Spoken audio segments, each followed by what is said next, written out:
Hi, everyone. Welcome back to Out of the Box with Christine. I am your host, Christine Blosdale, and I am so stoked about today's show because it is a subject matter that I'm very much interested in. And also, it applies to those of us in our surroundings, right?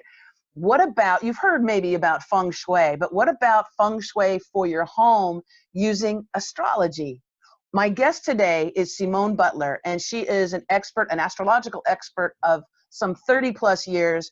She also is an author of a book called Astro Feng Shui, Making Magic in Your Home and Life. And I love that title because I'll tell you, Simone, this looks good right here because I got my artwork and my little Buddha, but the rest of my house is kind of a mess.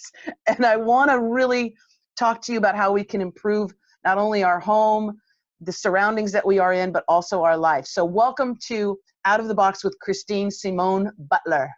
Thank you. I'm excited to be here. I'm super excited. And I am also really excited because I, prior to this interview, sent you my date of birth and all of that information.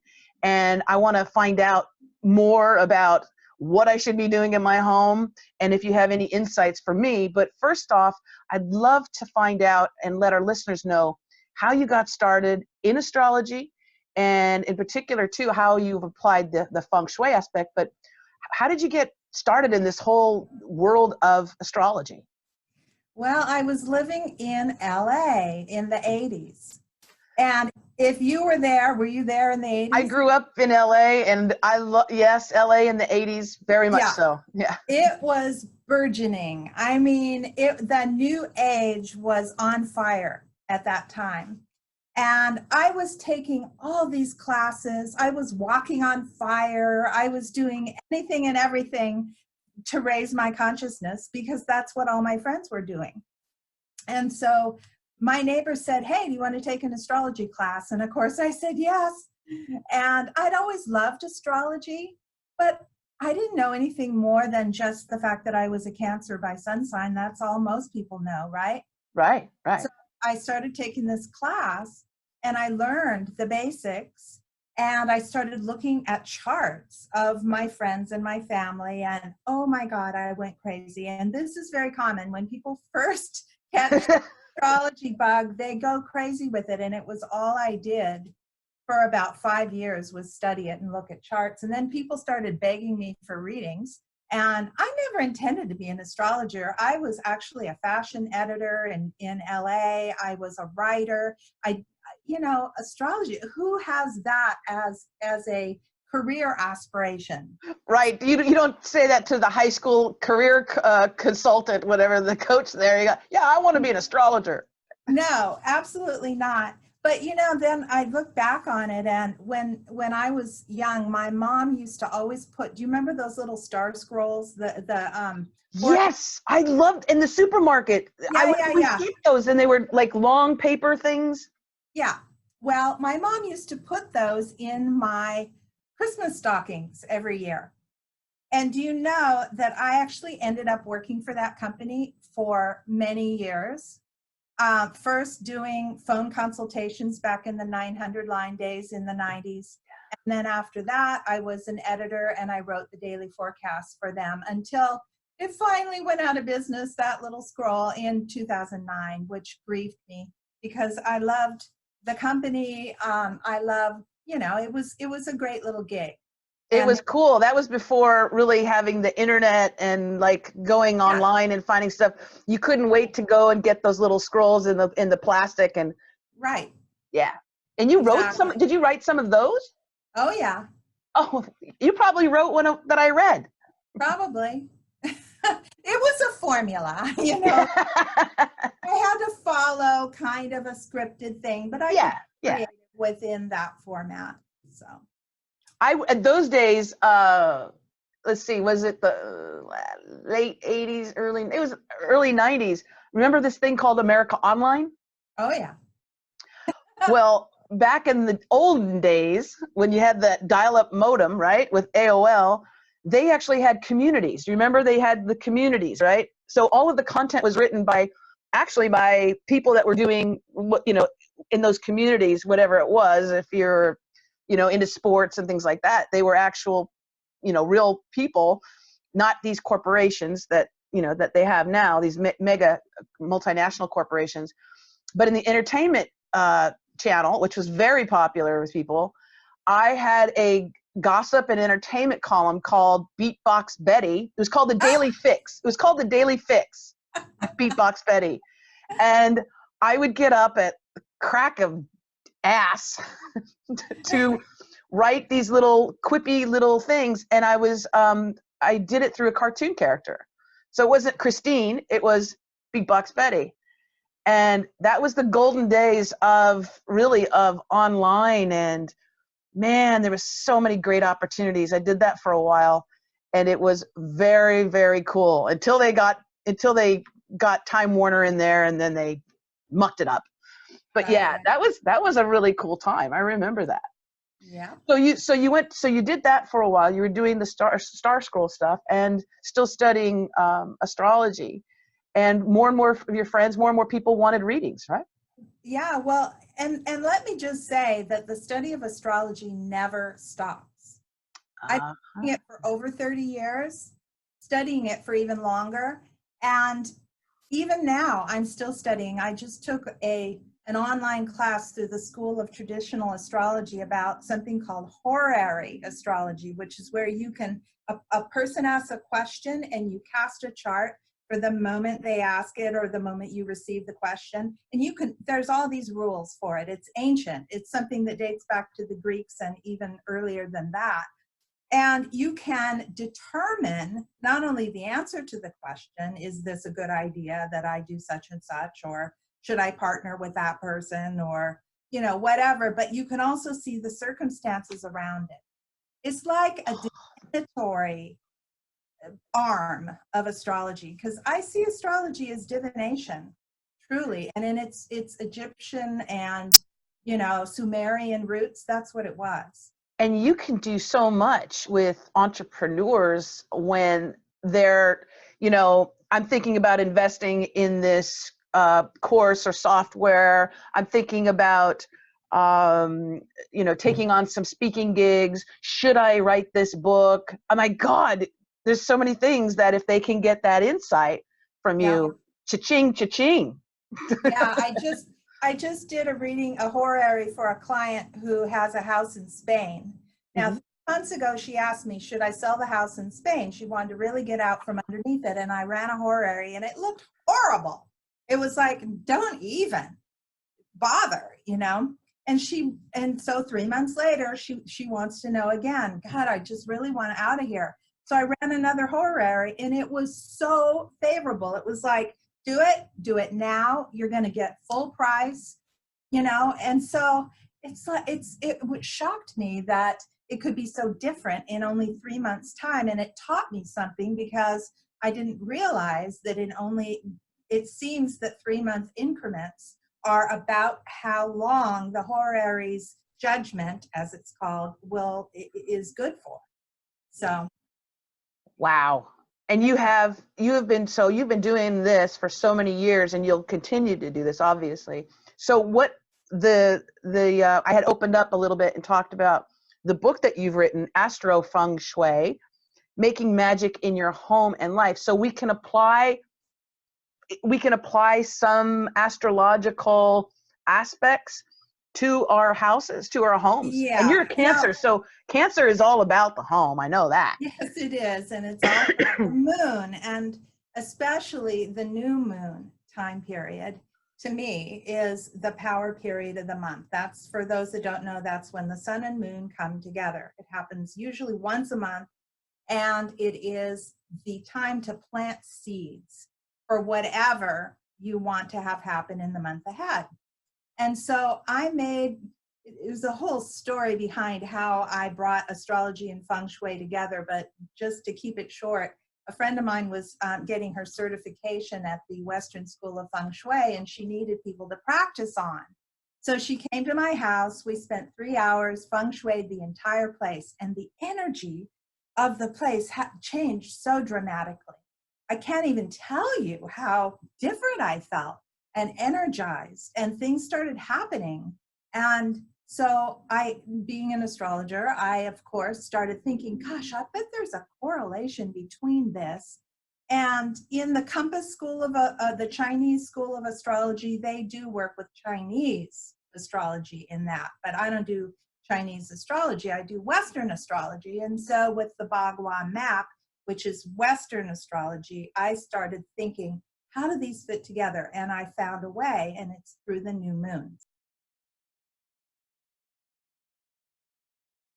Is October 28th. So that's the one that if people really want to work with a new moon, that's the time. And it's in Scorpio, which Yay. is not unfamiliar to you with. No, I love Scorpio season.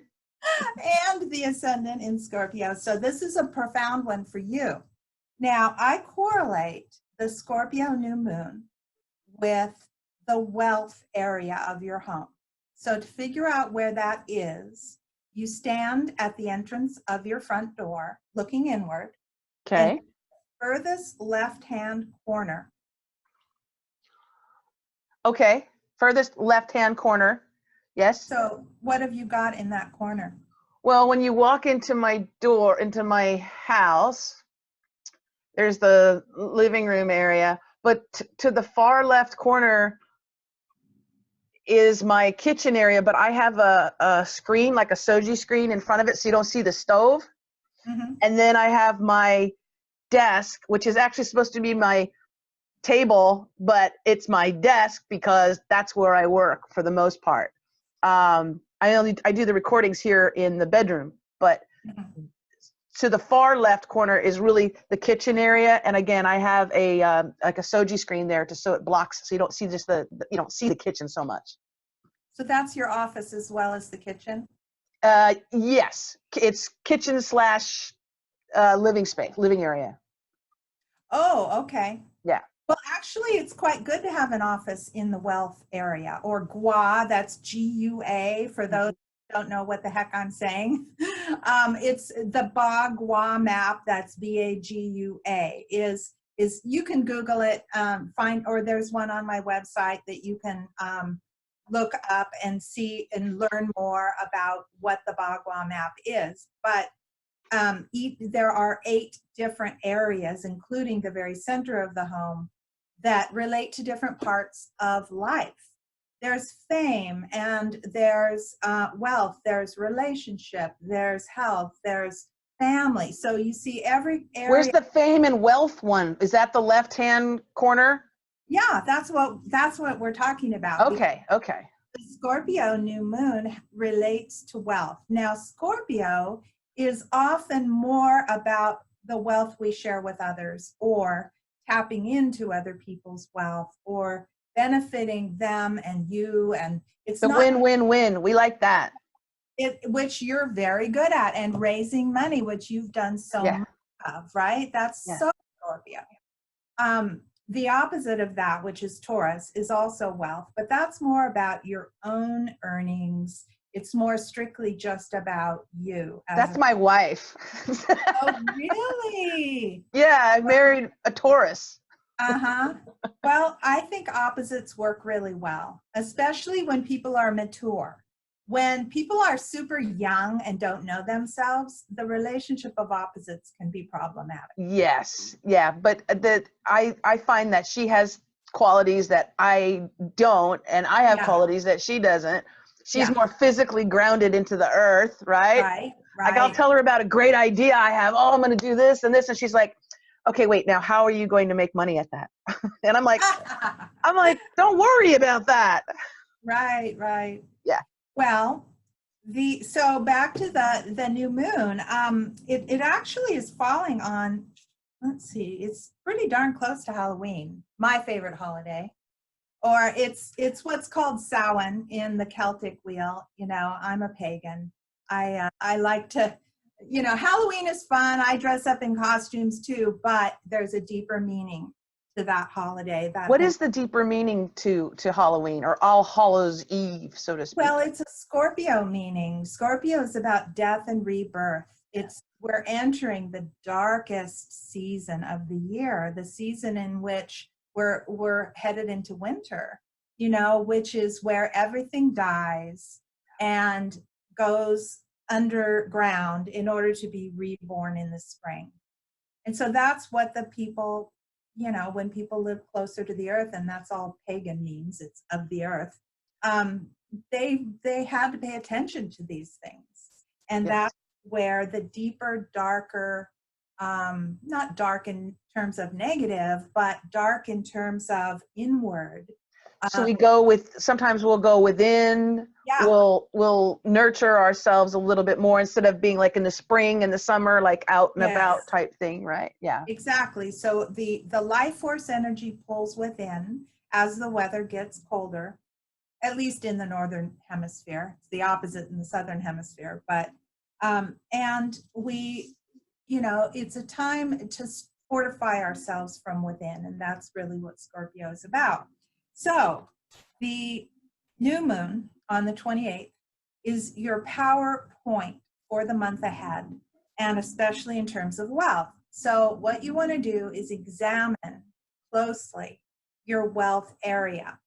And first of all, you want to make sure it's as clean and clear and neat as possible. And organized, right? It needs to be like organized and clean. well, the best that you can, you know. Yeah. Okay. Yourself crazy with it. But the thing about my system that's really great is every month you're working a different area of your house. So sometimes people go crazy when they get into feng shui and they try to do their entire house all at once. And that's the quickest way, unless you have a very small house, that's the quickest way to overwhelm. Yeah. So you don't want to get overwhelmed. You want to focus only on that area. And for most people, one room is, you know, doable, right? It's not, you know, gonna completely take over your life to do that. And so you clear it out, make it organized as much as you can, and then you want to sage it or burn some of your favorite incense or do something to kind of clear. Aromatherapy sprays are good if you don't like either of those heavier smells. And you just want to clear the vibe. And also, of course, being that it's your kitchen is there, so you'll want to include that. The stove is a very important area in feng shui, because if the top of your stove is not super clean, it can affect your finances adversely. So make sure, pay attention to your burners. If there's a burner that's out or not working, that's very bad. You want to get that fixed. If you have a clock on your stove and it's because of the power outage and it's still flashing, should we we should probably fix that, right? Change it. So. Exactly. Okay. That's just the kind of stuff. And you will notice more and more as you start really looking at your space that it will start speaking to you. And then you will think, how interesting that that's been flashing at me for how long? A month? A while. and for whatever reason, I'm ignoring it. You know, and so you can't ignore your space anymore once you start getting into feng shui. And I love that, because it's like in feng shui, the maxim is as without, so within. And in astrology, it's as above, so below. So they fit together, these two systems, you know. And so we can change our inner lives and our realities by working on our environment, or vice versa. Our environment can inform our inner lives. Definitely. Yeah. I mean, it's just as basic as just living in a space where you have nature in front of you. I live near the beach, so I have that beautiful ocean, the you know, all that water, which for Scorpio, I love it because it's all that water. But yeah, it's so important what we surround ourselves with. So on this, we're talking about would that be the career or the money area of the home, that far left corner? It's money specifically. Money. Okay. Money. So I'm going to do that. As soon as we're done with this interview, I'm going to start on that. But there's more. Okay. So, you're going to clear the space and yes. get organized. And after you've done that, you're going to add what we call enhancements, also sometimes known as cures. And that just simply means fresh, beautiful things. A green plant is excellent for that area, but not an unhealthy one. If there are unhealthy plants in that area, you want them gone. And the all the jewel tones relate to that area. Purple is a classic color for the wealth wa, but green, purple, royal blue, ruby red, all the gem colors. Anything that looks rich, you want the area to look prosperous and rich. So, you know, I have a belly dance sash with coins on it in my, that someone gave me, which of course I would never wear, but I thought, oh, this is a good enhancement. And sure enough, I've got it draped across my bureau because my bedroom happens to be my wealth area. And anything that makes you feel rich. Gotcha. Good to have in that area. And even a bowl of money, like a bunch of coins in a beautiful bowl. I mean, what you're doing here is you're speaking to your subconscious mind to go to work for you to create more money. I like that. Say that again. Say that again. You're speaking to your subconscious mind to go to work for you to create more wealth, more abundance. Not just money, but, you know, whatever abundance looks like. Right. Health, love. Yeah. All of that. So that's basically how Feng Shui works is, you know, you're really dealing with your own subconscious, which is connected to something bigger than you. Whatever you want to call it, the source, God, all that is, it's within us, but it's bigger than us. So we're tapping into that, and it just wants guidance. It wants us to say, okay, this is what I need. Please give this to me. It wants direction. Yeah. And so often we give it negative direction without even realizing it through the thoughts we're thinking repetitively or the words we're saying. Don't ever say I'm poor or I can't afford that. You can say it's not in the budget right now, or, you know, something like that if you have to. That's so important. And and also if you're doing something, I've heard people too, if they're eating something that maybe, you know, sugary or something like that, they go, this is going to make me so fat. Or if they're smoking, instead of just enjoying the smoke, they're like, I have to quit this. This is killing me, you know, something like that. So you're putting that energy out. Exactly. Instead of just enjoying your, whatever you're having, your donut or your drink or whatever. Yeah. Right. So that makes an impression on our subconscious, whatever it is we're thinking or, you know, saying. Especially the word has such power. The word is even more powerful than whatever you may be thinking. So make sure your words are aligned with what it is you really want. Well, that's because too, words are basically letters put together, and that's spelling, right? Which is a spell, and you're casting a spell. Oh, I love that. Oh yeah, when you're speaking those words, you're casting a spell. That's why, as Scorpio and somebody who's involved in talking all the time and using words, I realize the immense power of our words. And how we can lift others up, but also how we can use those words to hurt others, and we have to be very aware of that. Right. Yeah. So the next part of how this works with Astro Feng Shui is at or around the new moon, which I just looked it up, is at 8:39 p.m. on Sunday the 27th. October 27th is the new moon? Yeah. It's actually in Pacific time, it's actually the evening of the 27th, not the 28th. Around 8:30 p.m.? Yeah. So, but you can work with your area long before that. But that's the ideal time, or any time after the moon moves into Scorpio, which is 1:30 p.m. that day. Okay. That's the day the time to do the final phase of your activation process of your wealth gua. And that is, you got to get clear on what you want, what you are intending for the next 30 days. All we're dealing with here is the next 30 days, not, the next 10 years of your life or anything. It's just a new moon cycle. That's all it is. So, I mean, if it happens to hit your chart in a profound way, like you happen to have 8 degrees Scorpio rising, this new moon is at 4 degrees. That's pretty close. So this is an important new moon for you, perhaps more than for someone that doesn't have any Scorpio in their chart. But anyone can use this. So this is a powerful time I already know there's so many things that are projects that I'm working on that will start to kind of take off.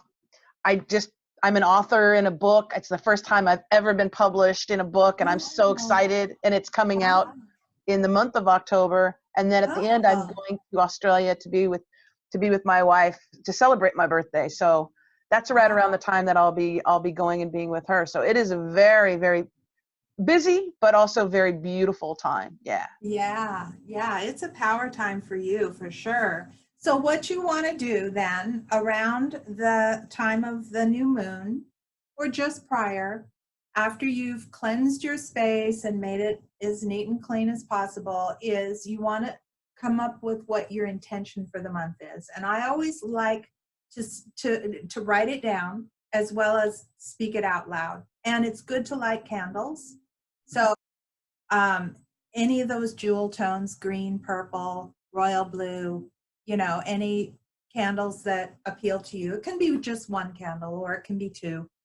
I always think if you're coupled or want to be coupled, it's nice to have 2 candles, tapers, And then write down your intention. And I always like to start it with thank you for. So those are your first 3 words. Thank you for blank. Right. Yeah. And make it, you can say thank you for $1 million if you want. But if you think really that if that's where you're at in your life, that you are truly receptive to receiving $1 million, go ahead, go for it. But most of us, our subconscious mind's going to go, yeah, right. Our subconscious mind is like, you're freaking kidding yourself. Right. Yeah. So something that is doable, right? And not completely out. It's not like I'm going to say, thank you for making me 25 again. Oh, right. And that also has nothing to do with wealth, right? Right. Yes. So you want it to be somewhere in the realm of wealth, or what your personal wealth feels like to you, So maybe something like, thank you for allowing the financial ability for us to buy our home together. Yeah. Or even more specific, thank you for sending me the perfect realtor or agent or, so-and-so to work with us on making this affordable. Gotcha. Things like that. And you can put more than one intention if you want to. Okay. And then you write that down, and then do you keep that in that area? Yeah, I always like to just kind of fold it and put it underneath the candle. Okay. And leave your candle burning for a while, but you don't want to leave the house with your candle burning. Right? Yes. Please, folks, don't leave your candle burning. Don't burn your house down in the process. But yeah, you want to really imbue that candle with your intentions. And the best way to do it is you write it down, your intention, you speak it out loud. I always like to invoke while I'm doing that. Like, I work with Isis. I am a daughter of Isis. I call on her. If you have particular goddesses, gods, entities, animal spirits, whatever that you work with or would like to work with, call on them to help you. And then, so you evoke them, or even just the angels. Right. Or the ancestors. We're coming into, especially by then, we're in the period of the ancestors. with, that's another Scorpio meaning, right? Is that other world, that dark world of where we can't see, but we sense that these folks are still around us and they want to help us. So this is an ideal time. My grandmother, she's always with me. Know, Yeah. and put her picture up then. Yes. Feature her in that part of your in your wealth gua somewhere. You might want to create a little altar with those. I like that. Yeah, I like that idea as well. I think altars are important. I have them all over my house.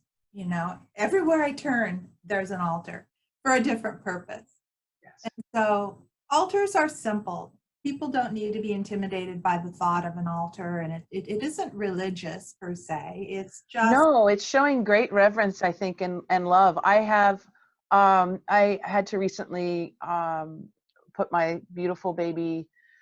I had to have her go to sleep, and she was my toy poodle for 16 years, and this was just very, very recent, and it was extremely painful. Extremely painful. But I have a few little places. I have a few places that I honor her and have her photo and candles and little things that I know that she would love and appreciate. And also a friend got me a Bodhi tree in a pot, and it's outside right now because it does need some sun, but that is a very sacred little pot that's my Bodhi. You know, that's a symbolic representation of my dog. And so I think it's really important, yeah, to have those places exactly that you can show your love and that you're still thinking about them. You could bring that little sacred plant in just for the purpose of the actual ritual and a picture of your puppy, you know, and put them on the altar and bless them and call forth. I'm sure your baby is wanting to help you and connect with you in every Totally. Yeah. from the other side. So yeah, and the thing with Scorpio is too, it's a transformation. It's about the transformation is letting go, which is where death is often connected with the Scorpio time frame.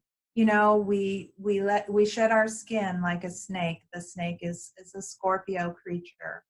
We, you know, go within and then we gestate something new and then we are reborn. So we honor that whole cycle of death and rebirth during the Scorpio period. Which is where we're coming in. Yay! Yes, we are. Yeah, and you, my dear, were born at a new moon. Yes. And that's when the sun and moon are together in the heavens. And I wanted to ask you if you, do you relate at all to Georgia O'Keeffe? I haven't done much. Looking into Georgia O'Keeffe. She's a Scorpio. Scorpio. New moon. A new moon person. I can't remember if I think she's Scorpio sun sign. I know she's a new moon. And I just think she's such an inspiration. And she, you know, living alone for years in the desert, and just she allowed her creativity to come forth in such a profound way. And she had some amazing losses in her life. Anyway, she's a new moon person. In case anybody was born at a new moon, I'm just giving you, there's one example. The other example I like of the new moon is Richard Branson. And people born at the new moon are risk takers. They go their own way. They like to be themselves. Sometimes they're forced to be themselves because they're just so unique and different. Right. And there a lot of times too, they're I don't want to say accidental leaders, but a lot of times they're able to be quite successful in like management positions, but also in leadership, because they have that ability that a lot of them have that ability to relate to what other people are feeling. And maybe that's that deep emotion, that emotional connection. and not being afraid of the, of the light and dark, of the death and rebirth kind of thing. But I know that a lot of the people that I know that are Scorpios too, have that ability to do some leadership positions as well. Mm-hmm. Yeah, well, being born, the new moon is when the moon is dark. You cannot see the moon when it's new. But that doesn't negate its power. But its power is found in the invisible, or in the darkness of what we cannot see. We can't, it's like we have to take steps forward, even though we don't know where the heck it's leading, or we can't see the result. That's the new moon energy. And so that's why new moon people are so powerful, because they've learned how to step forward in the darkness, without where the heck they're going. That is deep. Oh, it's you. Yeah, it's definitely deep. But, so for folks who are, for folks who are not Scorpio, on the feng shui and the astro feng shui of the house. Now, I know another really important space in our homes is obviously it's our bedroom, right? It's where we spend a great deal of time. If anything, we're sleeping there, so that's quite a lot of time. Are there some tips that you can give people about how to be in better alignment in their bedrooms? Oh, absolutely. Well, first of all, get the media out of your bedroom. You do not have a television. Exactly. Yeah. I think that's crazy to have a TV in your bedroom. It is. And it interferes with your love life. I mean, it's a portal. The bedroom is for two purposes: sleep and sex. Yes, and preferably lots of sex, but if not, sleep. Fine. Yeah. Right. And TV does not lend itself to either of those. I suppose you could be putting porn on your TV if you're. Yeah. Some people fight me on this when I do their homes. And if they're just insistent on having the TV in there, I say cover it with a pretty piece of fabric. Yes. Something, so that you're not seeing it when it's not in use. Here, I'll give you a really quick example of what not to do in your bedroom. I did a feng shui consultation for a woman a while back who had a home office in her bedroom. Oh. Who had a treadmill. I mean, she had crowded basically her whole life into her bedroom because she had her home office and a treadmill and her bed. So she was working out, she was doing her office work, and the bed was like an afterthought, Right. It was just this little space where she slept, and it was because she had let her two teenage kids take over the rest of the house. And so right away I knew this was trouble. And of course, this woman had not had a relationship for decades. Right. And the bedroom is about love. It's about relationships. So she had the intention that she really wanted to have a relationship. So the first thing I told her was, get this office out of the bedroom. And in order to do that, it meant reclaiming some space in the rest of the house and telling her kids, sorry, this isn't your playroom anymore. This is now my office. So that was empowering for her. And then getting the darn treadmill out of there. He really wasn't even using it. They never do. No, there was no room to use it. But in order to get to her bathroom, she had to step over it every single time. No. It was bad. Anyway, we got that out of there. And then we got rid of, so many people have dried flowers. Or no. Very bad. They're dead. Yeah. And silk flowers are okay, but dried flowers are not. And also, people often have pictures of themselves with their ex, or hell no, other things from the past that are not doing them any favors. Some people are still sleeping on the bed they shared with their ex. No. Burn it. This is not a good plan. at the very least, buy all new mattress pads, sheets, pillows. If you can't afford to buy a new mattress, at least do that much. Because you don't want your ex's old energy hanging around. How do you expect to be able to move on? Of course. Oh, what else do people do? Oh, images of single women.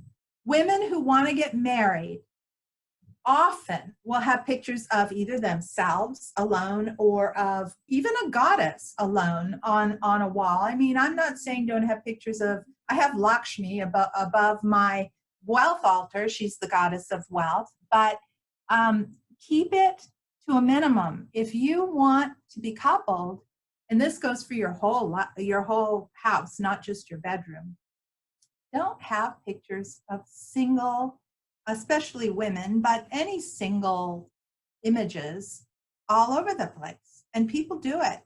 Because you're reaffirming that it's just you. Yeah. Right. Yeah.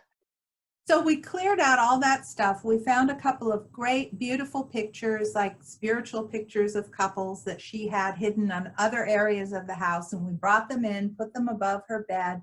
We changed out the, comforter for one that had some pretty, it had some pink in it.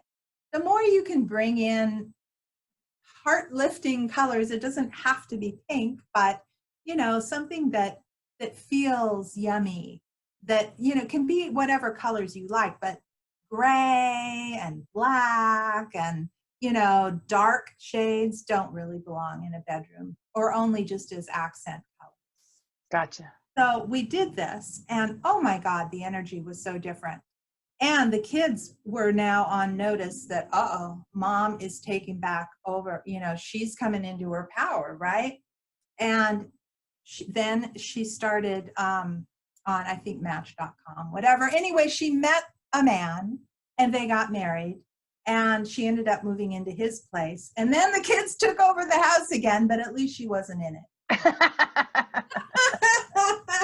So that's a good story. It totally worked for her. That's a really good story. And of course, she used the Astro Feng Shui too at whenever the love, new moon was back then. She did her ritual and all. Can we talk really quickly about our bathrooms? Because I'm a product whore. I have a lot of products. I have a lot of skincare products. I have all these little things because people give them to me for being sometimes to have try out different products and things. And my wife always says that I am a product whore. But and they're out because I don't have a lot of space. But let's talk about our bathrooms too. And toilet seat up, the lid up or lid down always? Lid down. Lid down. Yeah, because otherwise your energies, your wealth, whatever, are just going down the tube there. You can also tie a red ribbon on the pipes underneath, like underneath your sink or underneath your toilet or whatever. Tying a red ribbon symbolically stops the flow of energy from leaving you. Really? So that's something you can do. It kind of depends on where the bathroom is located. Some places are worse than others. One person's house I did, the bathroom was in the health area. The health area is the very center of the home. And that's where, it was a weird layout, that's where the bathroom was. And so I advised her to mirror the entire bathroom, or at least a couple of walls. And she did, because that brought in some positive energy. And then the thing with health is you want earth in there. Because see, each of the guas has a different element, different colors that belong to it. And so she got some plants, succulents, I think, something that wasn't going to die easily because it was, in the middle of the house. Right. So, not a lot of light, probably. She got some ceramic pots with earth in them, with plants that weren't going to die, that looked beautiful in there. And then she mirrored a couple of the walls and, improved the situation. But yeah, the bathrooms are tricky. I really wouldn't want to have one in my wealth area. In fact, when I remodeled my dad died in 2011, and I had inherited the family home, and here in Mission Hills in San Diego, and it's a gorgeous home. Totally remodeled it, and of course using Astro Feng Shui. And I really wanted to add another bathroom. It only has, it's 2-bedroom, 1 bath. Classic early 50s. Yeah. My dad built it. But the only place that I could have added another one was in my love area. And I just wasn't willing to do it. It's just me living here, but I don't really need 2 bathrooms, except when guests come to stay. But I just wasn't willing to put it in the 2 power corners of the house are love. That's the far right-hand corner from when you're standing in the doorway, right? And wealth, which is the far left-hand corner. So those are the power corners that like anchor everything. And having a bathroom in either of those, I think, is particularly inauspicious. I mean, it's not great in health either, like I was just saying, but I really, you don't want it going down, your energy's going down the toilet in either wealth or love, for sure. And there are cures you can use. You can hang crystals, you can put a little wind chime, there are things you can do to keep the energy moving. But if you have a choice, I wouldn't put a bathroom in either of those. Right. And that's in the actual, when you walk in a house, when you're looking at those corners, that's what you're actually seeing, correct? Not the actual shape of the house. What do you mean that's what I'm seeing? So when I walk into from my front door, I'm looking at is the living room / kitchen. In order for me to get to the bedroom, I have to kind of walk down a hall. When you're saying the corners, is it the corners of the actual yes house? Yes. Okay, not just what you're seeing.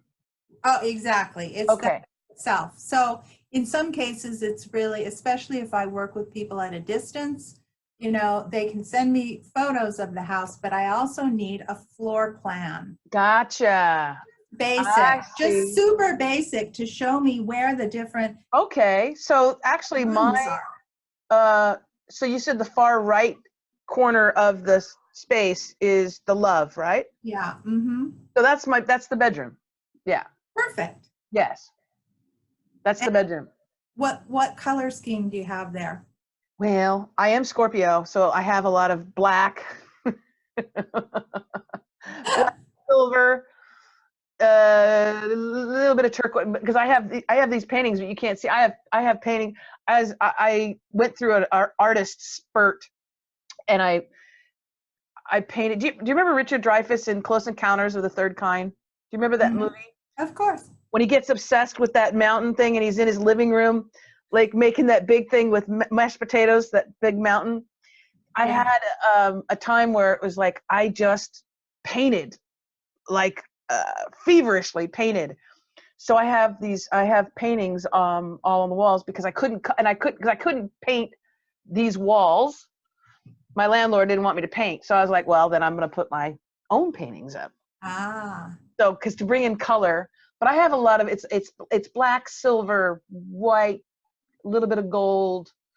But yeah, I do need to bring in something a little bit richer, I think. A little different color.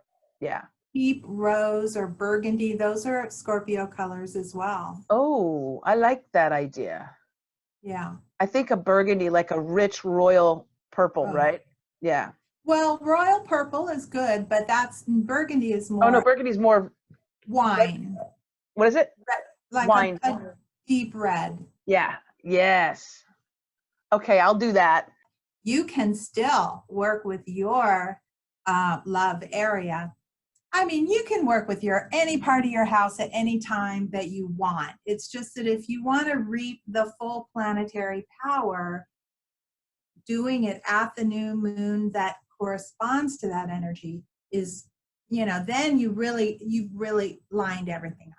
I love that. I really do. I love that. And it is a time, of change and shift and, clearing things out, especially for folks who are listening or watching too, if you have a lot of clutter, and I am guilty of this as well so many times, because I've got, like, I might be juggling 8 or 10 different things, right? And I normally do. I've got all these things going on. But when you have that clearing of the clutter and getting rid of stuff that doesn't serve you anymore, it is such a good feeling afterward. So Oh, I recommend that people do that, really do. it totally clears your mind. I'm always clutter clearing. It's one of my favorite things to do. You know, the veterans truck comes periodically and picks up the latest stuff that I've cleared. You know, my dad was a pack rat. He was borderline hoarder. He lived here for, well, 60 some years. So you can imagine what I have Woo! Yeah. in terms of junk. Now, some of it was treasures. He loved to thrift shop, and I have some wonderful items still that he found, but mostly it was junk because he couldn't let go. Depression era, right? You know, they Yes. just had to hold on because they might need it. So And anyway, that is an issue too. With there's a lot of folks that have that thing of holding on to stuff. They may not be bordering on hoarder level, but there are a lot of folks that wow, they've jam-packed every single thing in their house. And right. stuff that's like literally it's trash. There's no need to I have know. Well, I newspapers think and things like that. it's a psychological issue, you Yeah. know, for some that really requires working with somebody to, you know, get at the emotional stuff that's there as to why in the world they're still holding on that. But isn't it interesting, that whole Marie Kondo phenomena? Have you watched that show? Yes. Yeah. Yeah, and the show is kind of, I don't know. I find her a bit annoying, but I like that she has you bless the item and thank Yes. the item before you let it go. Yes. An important part of the process, you I know? think so too. I think and it's bringing that consciousness to people that Yeah. haven't, it's the show is extremely popular. So at least that's bringing that to people. They say, on posts and stuff like that on Facebook, I'll see somebody saying, I'm condoing my life, which is good. It's always good. I just wanted to, before we go, Simone, I wanted to let people know how they can reach you, and obviously also to get your book, Astro Feng Shui, Mhm. Making Magic in Your Home and Life. How do they first of all, how do they get a hold of the book? Is it on Amazon or just It through your is. website? Okay. Yeah, both of my books are on Amazon. The other one is Moon Power, Lunar Rituals for Connecting with Your Inner Goddess. Beautiful. And then how do they reach you? Because if maybe I'm they want to talk to you or Yeah. get a session with you. Right. My website is astroalchemy.com. And Astroalchemy.com. astroalchemy.com. You can go on there and you can sign up to receive my blogs. I just wrote a new moon essay all about this new moon, and I write full moon, new moon essays. There's articles on there. You can, and when you sign up for my mailing list, you can also print out a free ebook called The Magic of Ritual. So if you're new to ritual, particularly new moon rituals, there are some great ideas in this ebook that'll get you started on what a ritual is and how to do it. And yeah. Beautiful. So we're going to tell people to go to astroalchemy.com.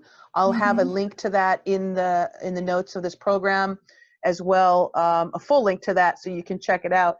And definitely check out the work that Simone is doing, because it is a perfect time to do it.